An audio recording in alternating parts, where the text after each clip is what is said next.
Lefourtoux osteotomy, it is a rare procedure and it is ideally done to treat nasomaxillary hyperplasia. In Lefourtoux osteotomy, what happens is that there is movement of maxilla, nasal bone, frontal process of maxilla, the orbital rim which is present medial to the infraorbital nerve, and a portion of lacrimal bone will be moved. The cartilaginous septum and vomer bone will also be mobilized. So as I have already said that Lefourtoux osteotomy is done in cases with nasomaxillary hyperplasia. Lefourtoux osteotomy may also be done in cases where there is retrusion of the nasomaxillary complex which results from the malunion or non-treated Lefourtoux fractures, and in cases where there is cleft lip and cleft palate deformity. Also, it can be done in cases in which the individuals are having syndromes such as the Binder syndrome, the Clausen syndrome, and the Apert syndrome. So coming to the surgical technique, the surgical procedure is performed by giving a doubly shaped incision on the nasion, and this incision is given in the natural crease line. After the incision is given, dissection will be done through the procerus muscles and periosteum of the bone will be exposed. For Lefourtoux osteotomy, there are two approaches that can be taken.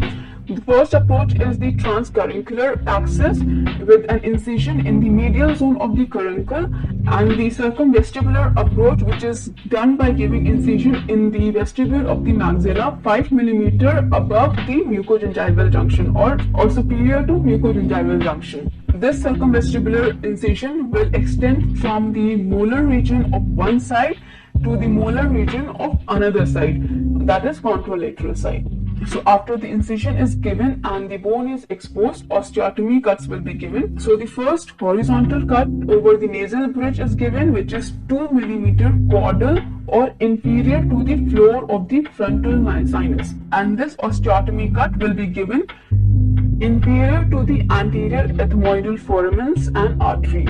After this, the vertical cut will be given, and this vertical cut is given in the orbital floor medial to the infraorbital nerve and foramen. Now, this osteotomy cut will continue in an oblique fashion through the anterior wall of the maxillary sinus until the maxillomalar buttress, that is the zygomatico-maxillary buttress, is reached. And at this point, that is the osteotomy at the zygomatico-maxillary buttress, the anterior osteotomy of the Lefourtoux will be completed. At this point, a 10 mm osteotome will be introduced where the transverse osteotomy was made at the nasofrontal junction, and this osteotome will be introduced in an oblique manner, so be able to disarticulate the cartilaginous septum from the ethmoid bone. The osteotomy with the osteotome is continued in an oblique fashion until the posterior wall of the septum is reached and the bony nasal septum is split at the nasal bridge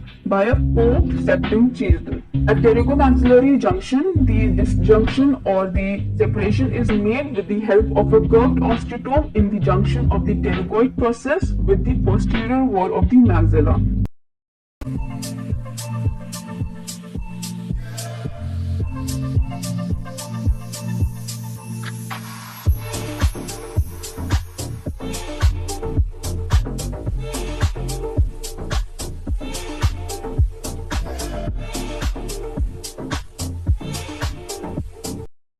Robes forceps will be introduced through the nostrils to perform the mechanical disjunction or separation of the middle third of the face from the cranial base. And when this middle face is separated from the cranial base, the Lefourtoux osteotomy will be completed and the segment will be free to move in whatever position it was pre-planned or pre-operatively planned to move in. So this entire segment is separated through Lefourtoux osteotomy will be repositioned or advanced in a pre-operative planned position, following which an occlusal splint is placed as an occlusal guide and a maxillomandibular fixation is done. Now fixation will be done at the bridge and the maxillomalar buttress or the zygomatico-maxillary buttress.